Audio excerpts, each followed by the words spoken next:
ದಕ್ಷಿಣ ಕನ್ನಡ ಜಿಲ್ಲೆಯ ಬೆಳ್ತಂಗಡಿ ತಾಲೂಕಿನ ಬಳಂಜ ಗ್ರಾಮದ ತಾರಿದೊಟ್ಟು ಪ್ರದೇಶದ ತೋಟವೊಂದರಲ್ಲಿ ಕಾಣಿಸಿಕೊಂಡಂತಹ ಅಪರೂಪದ ಚಿಪ್ಪು ಹಂದಿಯನ್ನ ವೇಣೂರು ಅರಣ್ಯ ಇಲಾಖೆಯ ತಂಡ ಹಿಡಿದು ಸುರಕ್ಷಿತವಾಗಿ ಅರಣ್ಯಕ್ಕೆ ಬಿಟ್ಟಿದ್ದಾರೆ.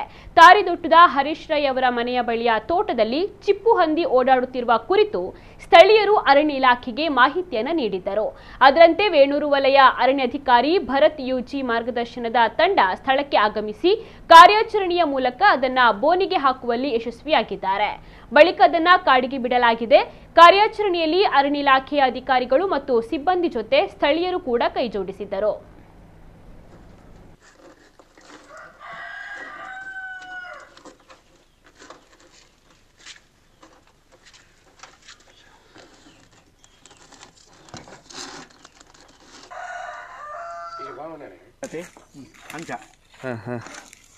ಸರಿ ಬಿಡ್ಲೆ ಬಿಡಿ ಬಿಡಿ ಬಿಡಿ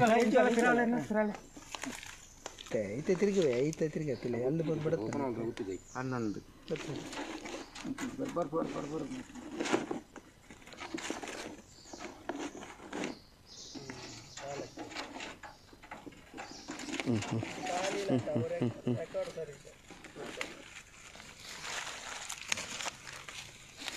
ಆಡೆ ಉಂಡಗಟ್ಟು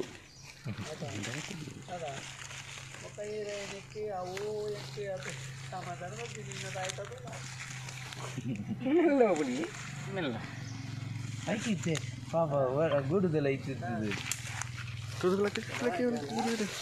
ಅದೇ ಬತ್ತಂದು ಅಂಚೆ ತಿನ್ನರಿ ಜೊತೆ ಒಂದು ಕಾಡತ್ತ ಅದೇ ಅವು ಒಂದು ಊರ 10 ಬತ್ತನ